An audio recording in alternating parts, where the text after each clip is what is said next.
Hi everyone, in front of me I've got LENOVO Tab K11E and let me share with you how to update the apps on this device.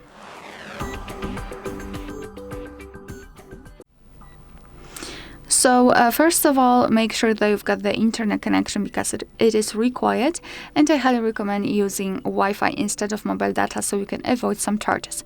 Then let's open the Play Store. Of course, you need to be logged in. You can do it directly after entering the Play Store, or use the device's settings. You can check our tutorial of how to add and remove a Google account in this specific device. Alright, so here all we have to do is to tap on the circle in the right upper corner, which is our account, and then tap on My Apps and Games.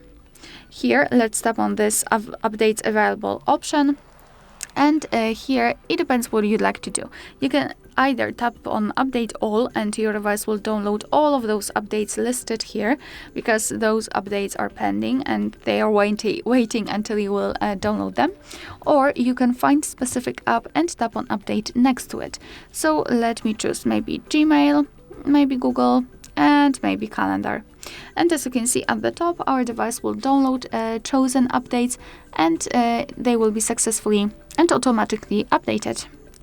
Alright, so that will be all. Thank you so much for watching. Please hit the subscribe button and leave the thumbs up.